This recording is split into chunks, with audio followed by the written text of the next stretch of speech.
Hello everyone, मैं विनोद स्वरूप, आपका language coach. New way of learning, easiest way of learning के आज के इस वीडियो में आपका स्वागत करता हूँ। हम डिस्कस कर रहे थे पार्ट्स ऑफ स्पीच को। आज हम लेकर आए हैं verbs. A word that shows N action, मतलब वो शब्द जो एक्शन को दर्शाता है उसे हम वर्ब कहते हैं।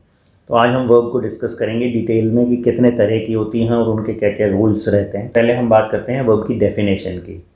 A verb is a word that shows an action. एक वर्ब जो एक्शन को शो करता है, मतलब जो भी हम क्रिया कर रहे हैं, स्टेट यानी अवस्था को, और अक्रेंस इन अ सेंटेंस, या कोई चीज़ अचानक से होती है सेंटेंस में तो वो शो करते हैं। तो ये सारी चीज़ें हम वर्ब के थ्रू दर्शाते हैं, समझाते हैं। ये भी कहा जाता है it is called the heart of a sentence. ये सेंटेंस का हार्ट है। अगर सेंटेंस में वर्ब नहीं होगी तो कोई मीनिंग क्लियर नहीं होगा कि क्या बताना चाह रहे हैं। Because without a verb sentence can not be completed. तो वर्ब के बिना सेंटेंस कभी कंप्लीट होगा ही नहीं। तो सेंटेंस में एक वर्ब का होना बहुत ज़रूरी है। तो अब आप समझ गए होंगे कि सेंटेंस में एक वर्ब का होना ज़रूरी है, तो वर्ब की बाकी चीज़ों में या इंग्लिश लर्निंग में क्या इम्पोर्टेंस है, इसी से आप अंदाज़ा लगा सकते हैं। वर्ब के कुछ examples. Ram writes a letter. Write एक एक्शन है जिसमें हाथ चलता है, पेन से पेन पकड़ के हम लिखते हैं। शी इज़ हैप्पी, ये स्टेट है, उसकी अवस्था को शो कर रहा है कि वो खुश है, दुखी है। They have a car. Have eating के सेंस में भी यूज़ होता है और पोसेशन के सेंस में। यहाँ पोसेशन है, पोसेशन का मतलब है ओनरशिप, आपके अधिकार में क्या है। उनके पास car. The baby slept early, ये घटना है कि बच्चा जल्दी सो गया, एक्शन किया उसने कि वो सो गया। अब हम बात करते हैं टाइप्स ऑफ वर्ब्स की, जिसमें सबसे पहले आती है action verb. An action verb shows a physical और अ मेंटल एक्शन, मतलब या तो हम हाथ पैरों से काम करेंगे या दिमाग से काम करेंगे। तो दोनों ही स्थितियों को शो करती है ये वर्ब, एक्शन वर्ब। या तो हम दिमाग से एक्शन कर रहे हैं या हाथों से एक्शन कर रहे हैं। जैसे द बॉय रन्स फास्ट, वो दौड़ रहा है, इसमें हाथ पैर चल रहे हैं। शी रीड्स बुक, वो किताब पढ़ती है, तो इसमें मानसिक कार्य हो रहा है, दिमाग का काम है। I think about my future, मैं अपने भविष्य के बारे में सोच रहा हूँ, तो इसमें दिमाग का काम हो रहा है। तो एक्शन या तो मेंटल एक्शन होगा या फिजिकल एक्शन होगा। नेक्स्ट आती है स्टेटिव वर्ब। स्टेटिव मतलब जो स्थिर अवस्था को दर्शाती है। जैसे stative verb shows the state यानी अवस्था, कंडीशन स्थिति, फीलिंग भावनाएं, पोसेशन यानी अधिकार, और thought rather than action, action की बजाय इन चीज़ों को दर्शाती, किसी के विचारों को, किसी की फीलिंग्स को, किसी की भावनाओं को या अवस्था को। शी लाइक्स म्यूजिक, अब इसमें उसे संगीत पसंद है, यही तो मीनिंग हुआ। लाइक्स, वो म्यूजिक को पसंद करती है। तो इसमें काम क्या हो रहा है, कोई एक्शन हो रहा है, लेकिन लाइक्स क्या चीज़ शो कर रहा है, उसकी स्टेट को शो कर रहा है, उसकी अवस्था को शो कर रहा है, उसे पसंद है। I belong to this club, मैं इस क्लब का सदस्य हूँ या इस क्लब से संबंधित हूँ। अब उसमें कोई एक्शन तो नहीं हो रहा है, स्थिति है या अवस्था है। ही नोज द आंसर, उसे आंसर पता है, उसने बताया नहीं है, अभी हमने पूछा भी नहीं, लेकिन हमें पता है कि उसे पता ही है। तो इसमें अवस्था को दर्शाया जाए। स्टेटिव वर्ब है, कोई एक्शन नहीं हो रहा है इसमें। नेक्स्ट आती है हेल्पिंग वर्ब। ये वर्ब मेन वर्ब के साथ यूज होती है। A helping verb helps the main verb from tense, mood and और अ वॉइस, यानी कि उसकी स्थिति, अवस्था और उसकी भाषा को दर्शाने के लिए हम हेल्पिंग वर्ब का यूज करते हैं। जैसे आता है कॉमन हेल्पिंग वर्ब कौन सी होती है। सबसे पहले is, am, are, was, were, has, have, had, will, shall, do, does, did या विल, शैल। तो ये सब हेल्पिंग वर्ब्स की तरह यूज होती हैं, और इनके साथ एक मेन वर्ब भी आती है। अगर मेन वर्ब इनके साथ नहीं आ रही तो या तो ये खुद मेन वर्ब है या फिर ये लिंकिंग वर्ब का रोल प्ले कर रहे हैं। एक ही वर्ब कई तरीके से यूज होती है, हम उसे आगे डिस्कस करते जाएंगे, एग्जाम्पल्स के थ्रू आपको समझाते जाएंगे। अब हम बात करते हैं मेन वर्ब की। Main verb carries the main meaning in a sentence. Sentence का जो मेन मीनिंग है वो मेन वर्ब क्रिएट करती है या कैरी करती है, बता के चलती है। It is called the main verb, वही मेन वर्ब कहलाती है। She will sing a song, अब इसमें विल हेल्पिंग वर्ब है, सिंग जो है वो main verb. They have played cricket, cricket खेल चुके हैं। हैव और प्लेड, हैव हेल्पिंग वर्ब है और प्लेड मेन वर्ब है। He is reading a book, is और रीडिंग, इज हेल्पिंग वर्ब है और रीडिंग मेन वर्ब है। नेक्स्ट आता है transitive verb. Transitive verb needs an object to complete its meaning by passing an action, मतलब इसको एक ऑब्जेक्ट की जरूरत होती है। इस वर्ब के बाद एक ऑब्जेक्ट नेसेसरीली चाहिए ही चाहिए, जिससे ये पता चले कि जो एक्शन सब्जेक्ट कर रहा है वो जा कहाँ रहा है, वो ट्रांसफर किसके पास हो रहा है। एग्जाम्पल के थ्रू समझ देते हैं। जैसे शी बॉट अ पेन, उसने एक पेन खरीदा। एक लड़की है, उसने एक एक्शन किया खरीदने का, तो खरीदा क्या, पेन। पेन कहाँ पहुंचा, उसके पास। तो जब एक्शन ट्रांसफर होता है ना ऑब्जेक्ट के पास, सब्जेक्ट ने जो एक्शन किया वो ऑब्जेक्ट तक ट्रांसफर हुआ, that is called transitive verb. अब इसमें एक और है, Ram kicked the ball, Ram ने बॉल को लात मारी। एक्शन कहाँ गया, बॉल तक पहुंचा कि नहीं। हमने खरीदा तो एक्शन पेन तक पहुंचा ना, तो जब एक्शन सब्जेक्ट से शुरू होकर ऑब्जेक्ट तक पहुंचता है या ट्रांसफर होता है, that is called transitive verb. Next आती है इंट्रांजिटिव वर्ब, जिसमें एक्शन ट्रांसफर नहीं होता है। And intransitive verb does not pass an action from subject to object. उसमें सब्जेक्ट से ऑब्जेक्ट पर कोई एक्शन ट्रांसफर नहीं हो। फॉर एग्जाम्पल जैसे बेबी क्राइड, बच्चा रो रहा है, तो उसकी जो चीख है, रोना है, वो कहाँ तक ट्रांसफर हो रहा है? कहीं नहीं जा रहा, रो ही रहा है। बर्ड्स फ्लाई, उड़ रहे हैं।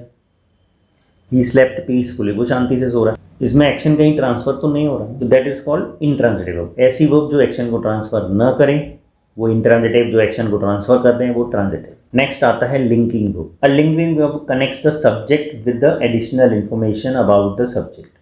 मतलब लिंकिंग वर्ब क्या करती है? सब्जेक्ट को एक एडिशनल इंफॉर्मेशन के साथ कनेक्ट करती है अबाउट द सब्जेक्ट। सब्जेक्ट के बारे में ही वो एडिशनल इंफॉर्मेशन होती है। और कॉमन लिंकिंग वर्ब्स कौन कौन सी होती हैं? इज, एम, आर, वॉज, वर। हमने ये भी देखा था कि ये हेल्पिंग वर्ब भी थे।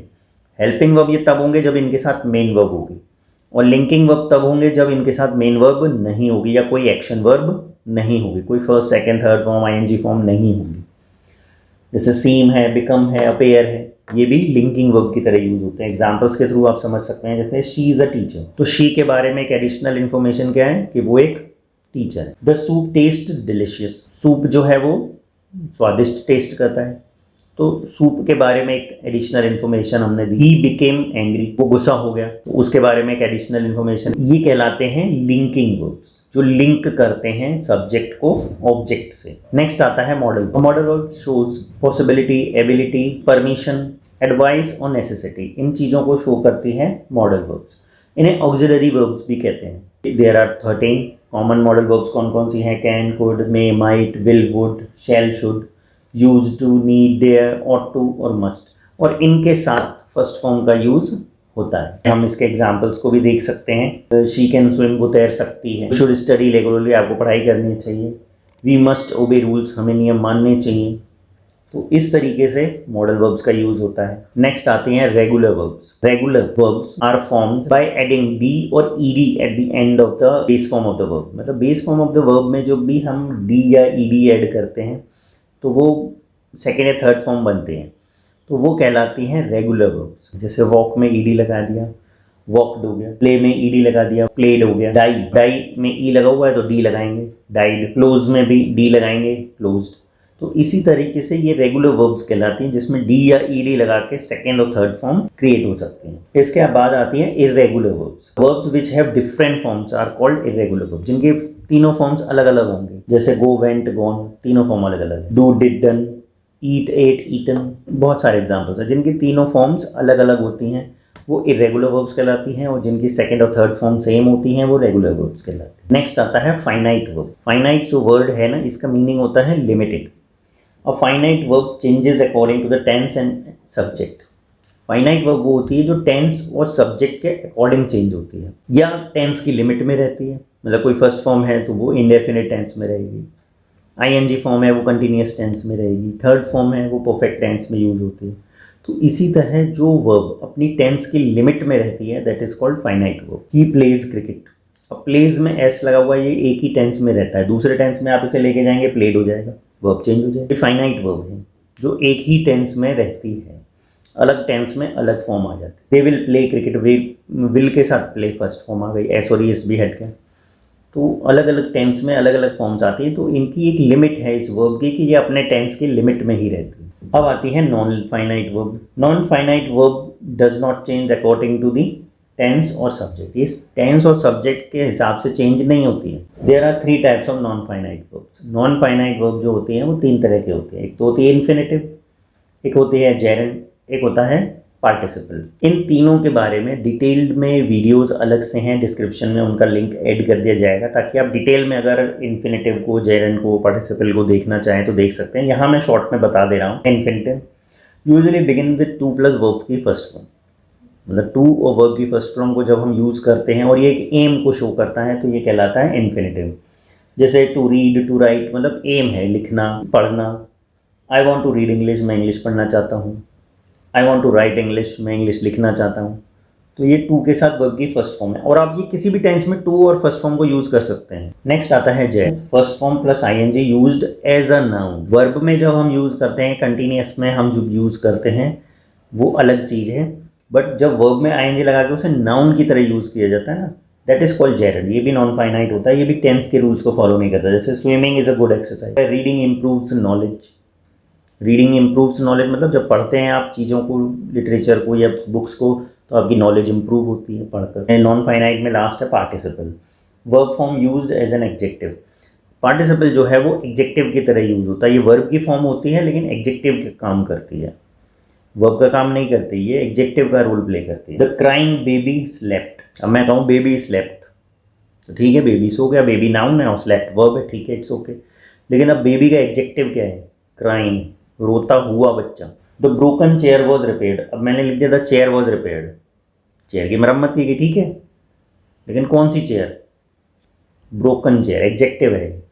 तो पार्टिसिपल में आईएनजी फॉर्म भी यूज़ होती है, थर्ड फॉर्म भी यूज़ होती है। अगर मैं इनको डिटेल में बताने बैठ जाऊँगा तो ये वीडियो बहुत ही लंबा हो जाएगा, तो इसलिए इसके लिए सेपरेट वीडियोस हैं ऑलरेडी, प्लेलिस्ट में आप जाएंगे देख सकते हैं, या फिर लिंक डिस्क्रिप्शन में है, आप डायरेक्ट वहाँ से एक्सेस कर सकते हैं। आई होप वर्ब्स क्या होती हैं, उनके रोल्स क्या होते हैं, आपको क्लियर हो गया होगा। In case you have any doubt, drop in the comment box, I will try to answer all your queries.